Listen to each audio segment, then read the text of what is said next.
보면 알겠지만은 이 피로스의 저주 승리, 이게 지금 알렉산더랑 뭔 상관이 있지? 어쨌든 알렉산더란 사람을 잘 봐라. 이 사람이 동방정벌을 가게 되었는데 쭉 갔다가 여기까지 오고 저 다마스쿠스까지 갔다가 페르시아 다 페르시아였거든. 다 작살내고 가서 또 여기까지 갔던 게 여기로 갔다가 여기로 가가지고 여기로 갔다가 다시 내려와가지고 이쪽으로 가서 이쪽으로 요렇게 하다가 여기서 죽었지. 그러면서 이제 동양과 서양의 문화가 만나서 그때 말이 순도는 좀 떨어지지만 하지만 고유의 문화는 아니지만 좀 융합된 그런 새로운 문화인 헬레니즘이 생기고 이쪽에서는 간다랑시 생겼고 뭐 그런 뭐 이야기를 쭉 한 적이 있어서 우린 다 알고 있는 이야기고. 자, 그런데 나도 참 몰랐던 사실인데 그 당시에 그리스가 이제 알렉산더 이전의 그리스인 거야. 그때 아테네가 여기 있고 스파르타가 여기 있는 거야. 그리고 우리가 그 유명한 필레폰네소스 전쟁도 있었고 여러 가지 전쟁들이 있었는데 그 당시에 그리스는 독립국가였는데 엄청난 대군의 이모탈, 그러니까 페르시아 군이 이모탈이거든. 이모탈 뜻이 뭐냐? 불멸이야, 불멸. 그 불멸의 이모탈 군대를 박살낸 게 페르시아 스파르타 300, 영화 300이잖아. 그러니까 이 작은 나라가 어떻게 그 많은 대국을 막았는지 모르겠지만 어쨌든 그런 것들도 있을 거고. 여기서 조금 우리가 영상을 좀 볼 게 있어. 페르시아 대국이 이만하다면 그리스는 요만했습니다. 차이가 많이 나네요. 근데 이제 중요한 차이는 뭐냐면 페르시아는 하나의 절대적인 왕권을 놓고 통일국가, 하나의 엄청난 통일 왕국을 이루고 있던 데 반해서 그리스는 폴리스 체제로 조그맣게 나뉘어져 있었어요. 그러니까 하나의 도시가 하나의 국가 행세를 한 거죠. 그 수가 몇 개나 되는지 아세요? 한 100여 개? 100여 개? 그것도 많이 잡아서 얘기한 거죠? 너무 많은 것 같은데 그것도 좀. 그것도 많아요? 네. 네. 1000여 개. 와. 1000여 개. 와. 스파르타 같은 게 1000개 있었다고요? 네. 마을 국가였네요. 네, 그냥 마을이 국가였던 거예요. 그러니까 얘네들은 하나의 통일 국가를 이루어야 된다는 생각도 없었고 우리가 한 민족, 한 나라라는 생각도 전혀 없이 살고 있었던 거예요. 그럼 페르시아에 비해서 힘이 약할 수밖에 없을 것 같은데요? 그렇죠. 자, 이런 상황에서 자, 이렇게 점점점 서쪽으로 팽창하게 되면 어떤 일이 벌어질까요? 부딪히죠. 그리스와 부딪히죠. 충돌. 어디랑? 그리스. 모든 사람들이 우러러봤던 알렉산드로스. 이 사람이 얼마나 넓은 땅을 정복했는지 한번 지도로 보실까요?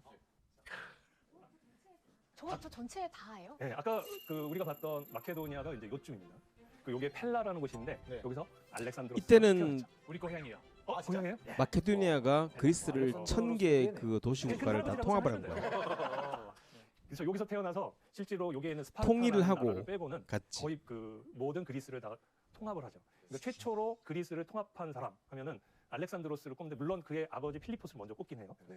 그리고 이제 여기에서 소위 말하는 우리가 잘 알고 있는 전설의 전쟁이 하나 있죠. 트로이아 전쟁. 아, 트로이아 전쟁에 트로이를 한번 가고요. 그다음에 여기서 그 전투를 벌인 다음에 이걸 한번 그냥 따라가 볼게요. 이렇게 와서 소아시아, 보통 터키 지역 대부분을 차지하고 여기 팔레스티나 지역. 그리고 이제 이집트 이쪽을 다 가져오게 됩니다. 네. 그리고 이제 다시 그 페르시아의 심장부로 가죠. 여기가 이제 페르세폴리스라고 하는 곳인데 여기까지 갑니다. 사실 여기까지 오면은 끝났다고도 볼 수 있는데 복수니까 복수. 알렉산드로스 여기서 멈추지 않고 북쪽으로 갑니다. 와. 이 사람의 꿈 중에 하나가 뭐냐면 자기가 알고 있는 요 바다 말고 육지 너머의 바다를 꼭 봐야겠다. 그러니까 세상 끝까지. 네, 난 끝까지 가보겠다. 그래서 여기까지 갔다가 다시 와서 여기 인도까지 와요. 근데 문제가 뭐예요? 그래서 간다랑시. 여기서 바다가 나올 줄 알았는데 안 나와. 언제 나오나? 언제 나오나? 그래서 여기 바다가 없으니까 밑에 바다를 보자. 세계 끝을 둘러싸고 있는 바다를 다 보겠다는 야망이 있으니까. 요 기간, 여기서부터 건너가서 여기까지 간 게 13년. 13년. 키로수로 하면 얼마나 되는지 아세요? 4만 6천? 35,000km. 오 마이 갓. 그래서 35,000km가 어느 정도냐면 지구 둘레에 거의 가까운 거예요. 아프리카. 3대륙을 정복했던 거의 유일한 고대 인물이었어요. 그러네. 그리고 이게 그냥 단순히 군사적으로 정치적으로만 정복한 게 아니라 문화적인 어떤 성과도 내는 그리스 문화를 향유하게 되면서 헬레니즘이라는 문화가 그 시대가 생깁니다. 헬레니즘.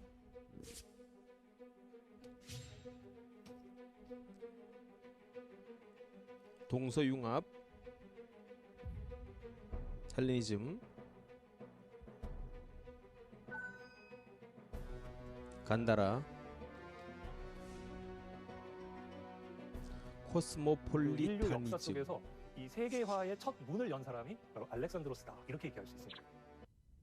자, 그런데 우리가 지금까지 하면서 우리는 지금 피로스의 승리를 봐야 되는데 도대체 우리가 지금 왜 보고 있냐면은 이쪽 그림 보면은 좀 뭔가가 전체가 굉장히 크지만 한 가지 특징이 뭐냐면은 일단은 1000개라는 그러한 그리스의 작은 도시들을 마케도니아가 다 통일을 해. 통일을 하고 이제 알렉산더가 그 통일을 한 뒤에 쭉 가는 거잖아. 근데 문제는 뭐냐면은 통일되지 않은 나라가 두 나라가 있어. 그리스 중에서 한 개가 여기 스파르타거든. 그 또 한 개가 여기 있는데 여기가 에피로스인 거야. 에피로스에서 L을 빼면 피로스인 거지. 따라서 여기서 이야기는 시작하는 거야. 그러니까 얘들이 동쪽으로는 갔는데 문제는 얘들이 여기 에피로스에서 동쪽으로 갔지 서쪽으로 안 갔다고. 강 하나 넘으면 서쪽이거든. 그러니까 이제 그 알렉산더가 죽으면서 내 후계자를 누구로 할 것인가 했을 때 가장 강한 사람으로 해라. 이런 식으로 이제 말했는데 사실 알렉산더의 엄마의 동생의 아들이 피로스인 거야. 그러니까 알렉산더랑 피로스는 사촌간이거든. 그랬는데 그래서 아마 이거를 정복하지 않았나 싶어. 왜냐면은 얘들은 사촌 기견이니까 굳이 뭐 정복할 필요 없으니까 같은 나라. 근데 얘가 이제 얘들이 쭉 가는 걸 보고 나가지고 이제 충격을 받은 거지. 야, 쟤는 저 정도로 감이 되는데 나는 지금 여기서 뭐 하고 있는가? 그러면서 얘가 이제 일로 쳐들어가는 거야. 쳐들어가는데 문제는 잘못 걸린 거지.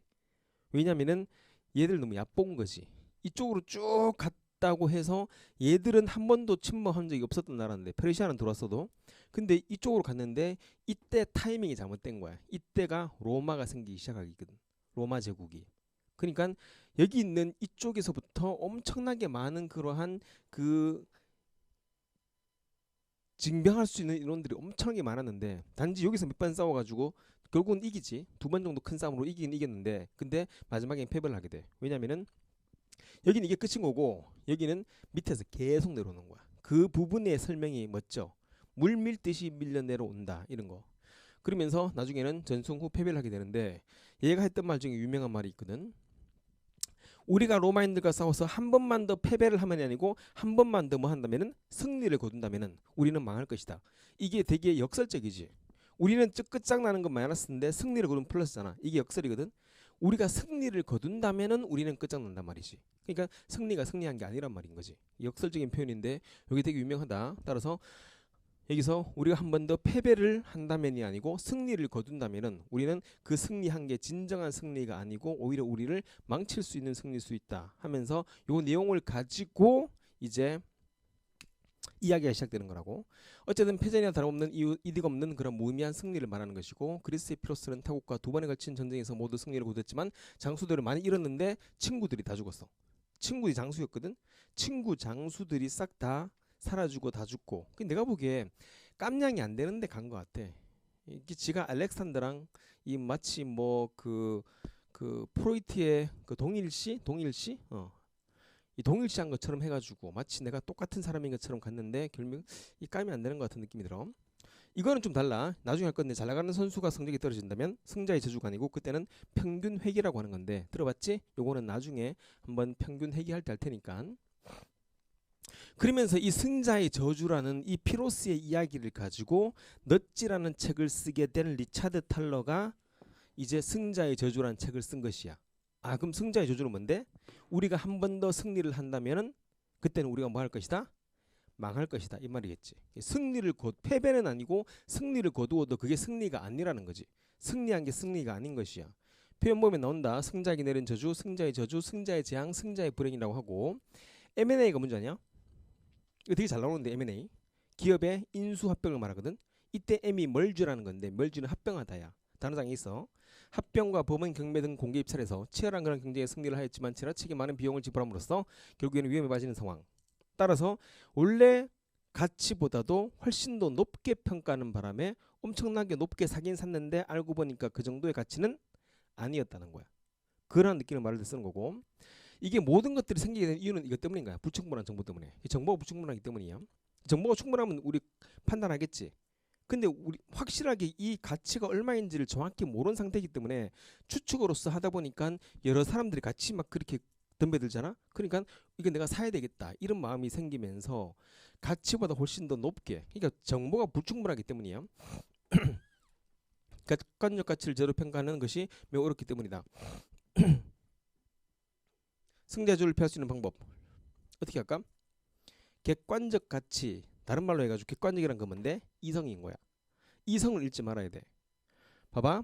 최고 평가액에서 20%를 무조건 낮추되 그러니까 워렌 버핏은 세계 최고의 투자가잖아. 그 사람이 무언가를 인수합병할 때는 그때는 무조건 만일 사람들이 말하는 그러한 호가, 최고 호가가 있다면 거기서 20% 무조건 깎으란 말이야.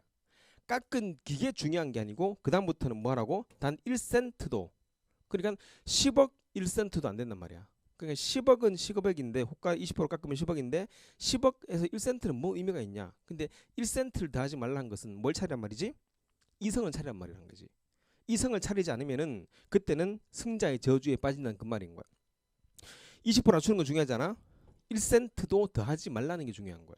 이성을 바짝 차리고 객관적으로 평가해야지 아니면은 승자의 저주에 걸린다고. 그리고 이 내용을 리차드 탈러가 이제 승자의 저주라는 책을 쓰면서 이제 이야기가 풀어지기 시작한 거지. 결국에는 승자의 저주라는 것은 이긴 게 아니라는 그러한 그 피로스의 승리에서 따와가지고 그거를 가지고 경제학에 접합시킨 걸 말하는 거야. 근데 경제학도 그냥 경제학이 아니고 행동 경제학에서. 왜냐면은 우리가 이성을 가지고 우리가 투자를 해야 된다는 그 말 때문에. 뭔지 알겠냐? 승자 저주에 빠진 이유는 무엇인가? 다수 입찰자를 보면은 입찰가들을 높여야 할 것 같은 감정 역시 감정이 앞섰기 때문이지.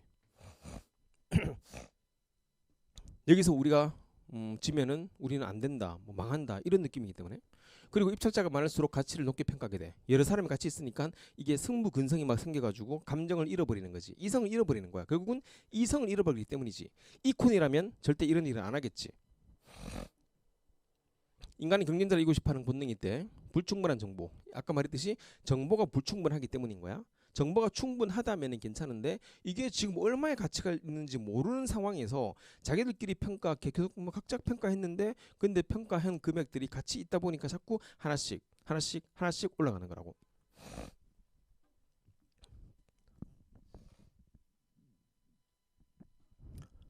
이게 아담 스미스의 자유시장 경제의 실패라고 우리 한 적 있었지? 자유시장이 실패한 이유 중에 불안정 경쟁, 외부 효과, 공공재. 우리 공공재 게임을 했었어. 공공재 게임에서 문제는 뭐 때문에 문제이지? 그렇지, 무임승차의 문제이지. 얼마나 잘 나온지 모른다 비문하겠네. 이거 어쩌려고 그런. 그리고 정보의 비대칭성.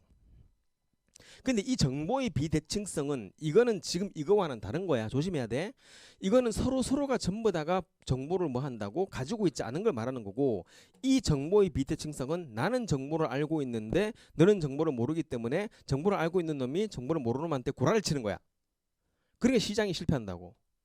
정보를 알고 있는 사람, 알고 있지 않은 사람, 이걸 나중에 뭐 라임과 뭐 어떤 과일이라고, 이 복숭아랑 라임이라 그런가 하여튼 그런 게 있는데, 문제는 차 딜러가 이 상품이 겉으로는 멀쩡해도 안에는 다 썩었어. 그걸 알고 있어. 근데 소비자는 몰라. 차를 모르기 때문에 팔아버리는 거야. 비싼 가격에. 그러니까 시장이 실패하게 되면 사람들이 불신하게 되며 이렇게 시장이 실패한다는 그거는 정보의 비대칭성이야. 우리는 이건 했지만 이건 안 했지. 백그라운드 이건 있어. 나중에 하게 될 것이야. 따라서 이 두 개는 꼭 구분해서 차이가 있다는 거 알아야 돼.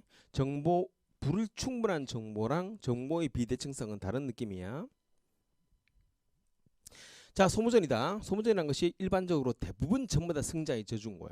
그러니까 네 땅도 아니고 내 땅도 아닌데 그걸 차지하려고 아무런 의미 없이 그냥 계속 병력만 손실이 되고 자원만 투자가 되면서 등등등등 이런 것들이 소모전을 하는 건데, 소모전들이 일반적으로 가장 많았던 그런 곳이 어디였냐 하면은 이런 예들이 쭉 나오는 거야. 승리를 위해 일반적으로 많은 자원이 소반되는데 특히나 많은 자원이 바로 인력이지. 사람들이 그냥 죽어나가. 청년들이 죽어나가는 그런 경에서도 그냥 그 땅 하나 때문에 왔다 갔다 하는 거. 보면 악티움이라는 것은 스파르타와 그 다음에 아테네가 싸웠던 전쟁이고 등등등. 한국 전쟁도 이때 위키피디아에 있어.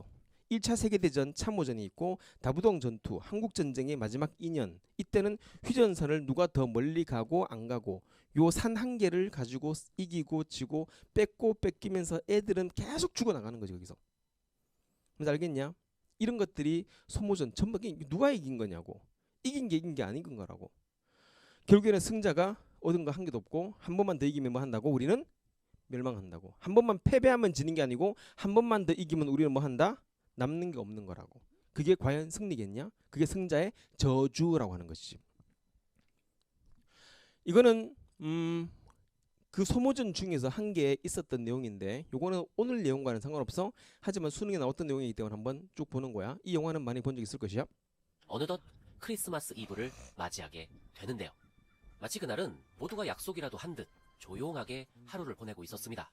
개인 정비도 하고 집으로 편지를 쓰기도 하고 본부에서 보내준 크리스마스 트리를 꾸미기도 하면서 말이죠. Thanks for the cake, dude.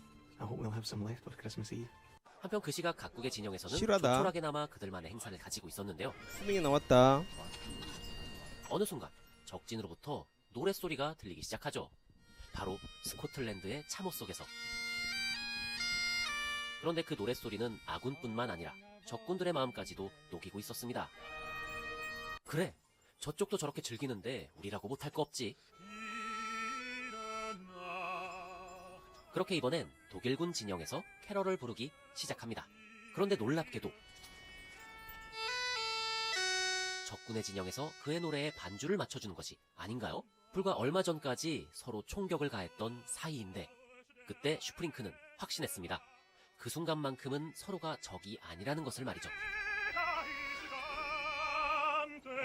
그리고 놀랍게도 맨몸으로 나온 그에게 총을 쏘는 사람은 아무도 없었습니다. 지금 전쟁 마치 중이야 저 크리스마스 지금. 트리가 평화의 상징처럼 느껴지네요.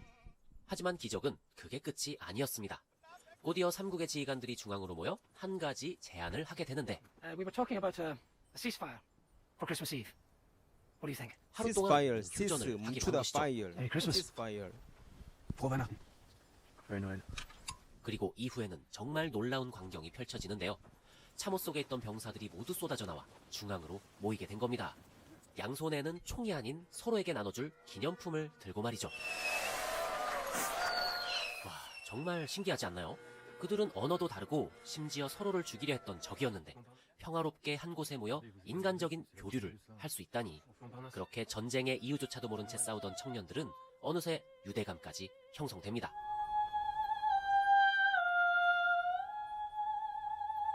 어제의 적이 이제는 친구가 되어버린 전장. 그렇지만 머지않아 그들은 다시 서로를 향해 총을 쏴야만 하는데 과연 그들은 무엇을 위해 이토록 무의미한 희생을 감행해야 하는 걸까요? 그리고 그들은 다시 서로에게 총뿌리를 겨눌 수 있을까요?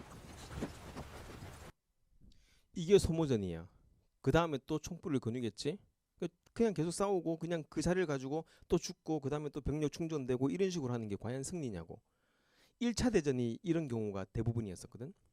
제레미 레프킨이라는 그런 사람의 공감의 시대라는 그런 책이 총 900페이지인데 900페이지 제 1페이지 1914년 12월 24일 저녁 프랑스 플랑드르 지방 1차 세계대전은 5달째로 접어들고 있었다. 유럽 변방 곳곳에서 수많은 사람들이 급조한 참호 속에 아무렇게나 몸을 웅크린 채 추위와 싸우고 있었다. 양측이 30m, 50m도 채 떨어지지 않은 채 엎어지면 코다할 거리를 두고 대치하는 것이 부지기수였다. 전장에 땅거미가 깔릴 무렵 피하는 일이 벌어졌다. 독일군 병사들이 크리스마스 트리 수천 개의 촛불을 붙이기 시작했다 하면서 이야기가 시작되는 거라고. 그럼 이게 이제 무슨 것을 의미하게 되는 것인가? 일단은 이제 이게 승자의 저주에도 포함되겠지? 소모전이기 때문에. 하지만 이거는 수능이 나올 때는 다양한 이야기로 나와. 이와 관련된 비슷한 이야기들. 뭐 베트남 전쟁도 나오고 전부 다 이게 말하고 싶은 건 뭔데? 실제로 이게 뉴스에 나왔지. 이게 대문짝만하게 뉴스에 나와가지고 이런 일이 있었다고 말하면서 얘들은 전부 다 징계를 받게 돼 나중에. 그리고 실제로 독일군과 영국군이 축구 경기를 하는 것도 있어. 전쟁 중에서 서로. 그리고 중간에 보면은 이제 이런 영화가 있는데 여기서 알 수 있는 건 뭐냐면은 아까 음악이었잖아. 이 모든 시작이 음악이 시작했다고. 하지만 더 중요한 것은 그게 특별한 날이기 때문이에요. 그날이 24일이기 때문에. 예, 특별한 날 무슨 일 때문에 어떤 조건이 딱 맞았을 때 이러한 인간의 본성에 있는 뭐가 공감이라는 게 생긴다는 말이에요. 그래서 이게 공감과 연결되기 때문에 관련된 지문들이 엄청나게 많아. 그래서 음악이 문화적 보편성을 지니고 있는 것인가? 여기서는 충분히 있다고 말할 수 있겠지. 왜? 음악을 통해서 그들이 이제 이 조화를 시작했기 때문에. 어쨌든 뭐 나왔기 때문에 한번 해보는 거야. 어쨌든 얘들은 소모전에 의해서 소모되고 있는 상황이고 승자의 저주를 하고 있는 그러한 윗대가리들의 밑에서 아무런 의미 없이 죽어나가는 상황이었지. 자, 지금부터 적는다. 시작! 자, 경매는 다양한 경매가 있다. 다양한 경매가 있는데 뭐 어느 나라 경매, 우리가 얼마 전에 했었던 네덜란드 경매, 무슨 경매 있는데 그런 경매 말고 큰 틀에 또 다르게 본다면은 경매는 두 가지야. 커먼 밸류 경매가 있고 그 다음에 프라이빗 밸류 경매가 있어. 프라이빗 밸류 경매하고 이 경매들 보면 또 안에서 여러 가지가 있겠지. 근데 나는 크게만 했을 뿐이야. 이거 다 하려면은 얼마나 많이 해야 되겠냐? 경제학과를 뭐 그냥 한 학기를 다 다녀야 돼. 경매란 건 어렵기 때문에. 근데 문제는 커먼 밸류 경매랑 그 다음에 프라이빗 밸류 경매의 차이점은 무엇인가? 커먼 밸류 경매는 시장 가치와 동일하다. 다른 말로 시장에서 말하고 있는 그런 금액과 똑같다는 것이야. 모든 사람들이 그 물건을 뭐 하고 싶어? 가지고 싶어 한다는 것이고, 모든 사람이 이 물건에 대해서 올 비더들이 동일한 가치를 두고 있는 상황인 것이야. 아, 전부 다 이거 가치 있다. 저거 사면 될 것 같다. 그래서 SK 하이닉스 나왔을 때 여러 회사들이 이걸 사려고 막 했었거든. 가치 있을 것 같다. 근데 문제는 뭐? 이게 얼마의 가치가 있는지를 뜯어보기 전까지는 모른다는 말이겠지. 정보의 불충분. 경매 대상물에 대한 입찰자 개개인이 알고 있는 정보가 서로 다른 경우다. 이게 서로가 중요하다는 건 알고 사야 될 것은 아는데 이게 얼마의 가치가 있을지를 서로가 모르는 거야. 정보 무슨 분? 불충분.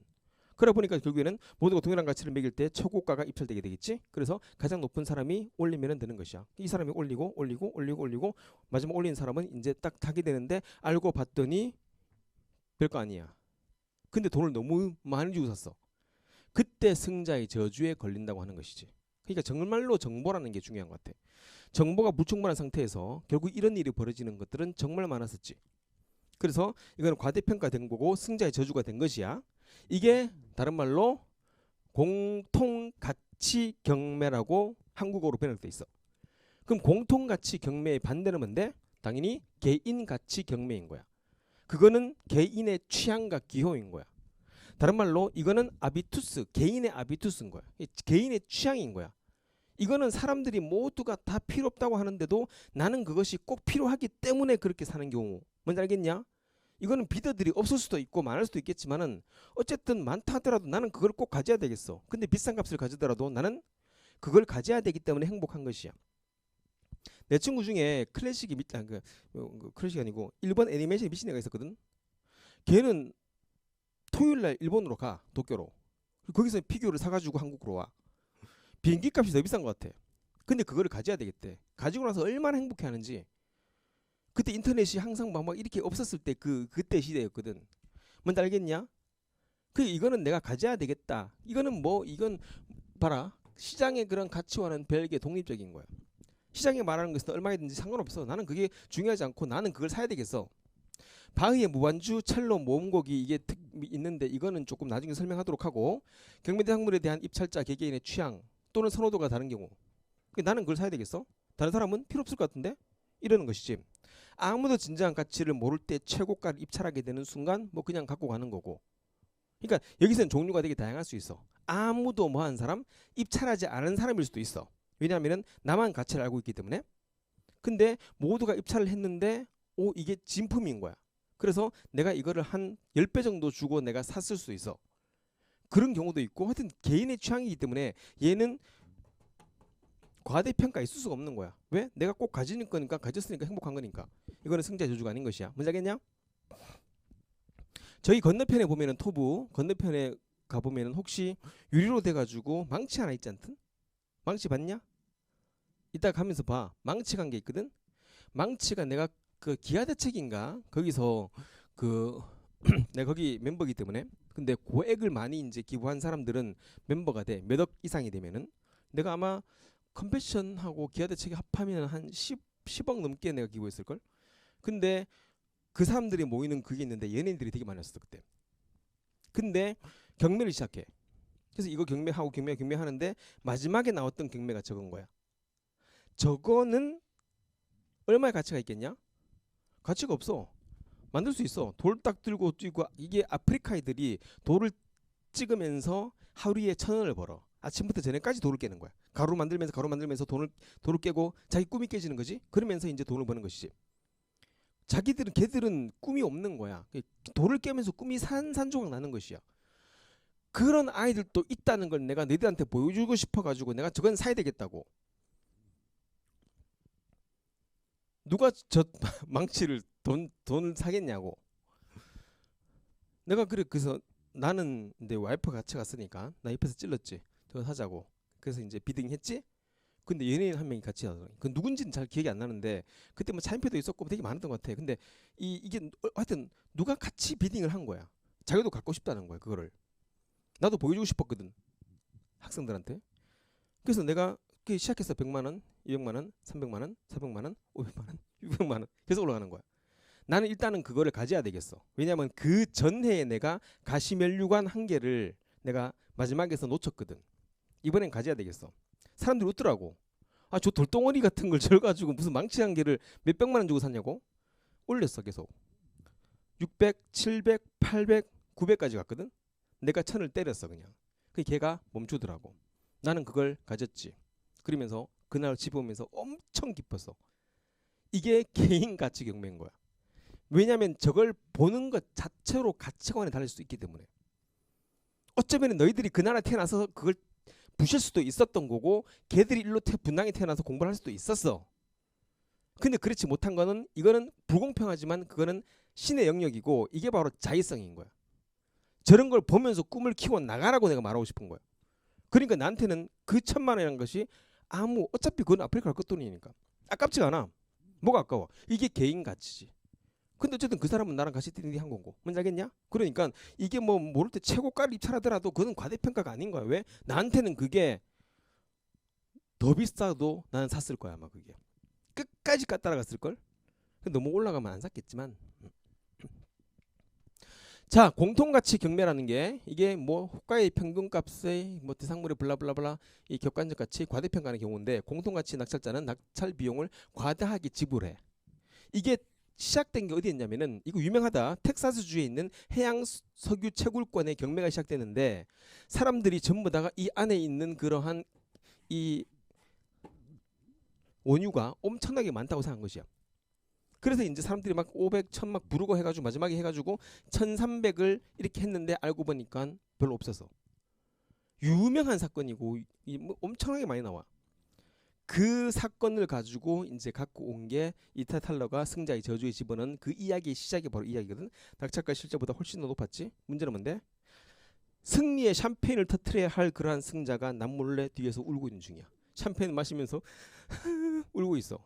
승자의 저주에 걸린 것이겠지. 너무 과대평가했어. 그 이유는 뭐 때문에? 정보가 불충분했기 때문에. 그리고 이겨야겠다는 그런 감성이 앞섰기 때문인 것이지. 개인가치 경매란 무엇인가? 개인가치 경매는 되게 다양한데 이거는 최고 호가가 개인의 취향 또는 기호에 따라 지불할 수 있는 가격이므로 과대평가 자체가 있을 수가 없는 거야. 왜? 아까 말한 것처럼 저게 무슨 1000만 원 가치가 있어. 하지만 나는 저걸 갖고 가야 되겠어. 너희한테 보여줘야 되겠어. 소갈이 같은 거 없어. 남들 보면 미쳤다 그러지. 1000만 주고 샀다고. 나는 그게 그렇지 않았어. 내 와이프랑 나랑은 기꺼이 1000만 원을 더 주고도 지불했어야 돼. 난 보여주고 싶었거든 애들한테 저거를. 경매 나온 물건들의 개인적 가치가 입찰자마다 전부 다 다른 경매. 여러 가지가 있는데 이런 걸 수 있어. 그러니까 이게 아까 말한 거 지금 내가 말한 거 있지. 지금 내가 말한 거는 별로 가치가 없는 건데도 되게 나한테 의미가 있기 때문에 사는 게 있을 수 있어. 근데 이런 경우도 있어. 혹시 바흐의 무반주 협주곡 무반주 첼로 모음곡이라고 하냐? 그 곡이 너희들 들어보면 다 알아. 근데 사실 그 노래는 바흐가 죽고 나가지고 그 노래가 사라졌었어. 악보가. 그런데 어떤 사람이 뭐 작은 경매하는데 모두가 전부 다 이게 뭐야 이 악보가 뭔 악보인지 모르는데 어떤 사람이 그 악보를 딱 정확하게 이거는 첼로곡인데 이거는 뭔가 바흐 느낌이 나는데 혹시 모르겠다 해가지고 다른 사람들이 한 2,000원 한 만원 했을 때 자기는 10만 원 정도를 하고 갖고 와가지고 보니까 진품이었어. 그 우리가 지금 현재 그 노래를 듣고 있는 중이야. 얼마나 아름다운지 말할 수가 없는 거야. 그걸 가치를 몰랐다면 지금도 어딘가에 썩고 있겠지. 그 경매는 또 다른 경매거든. 개인이 알고 있는 그 가치의 경매를 말하는 거야. 남들이 모르는데 나만 알고 있고 또 남들은 그런 상관없는데 나만 가치를 주는 게 얘기고 이 모든 것들이 그런 느낌이라고. 클래식에 대한 취향이 있었기 때문이야. 클래식을 전혀 모르는 사람이 그 악보를 보면 그게 뭔지 알겠냐? 몰라.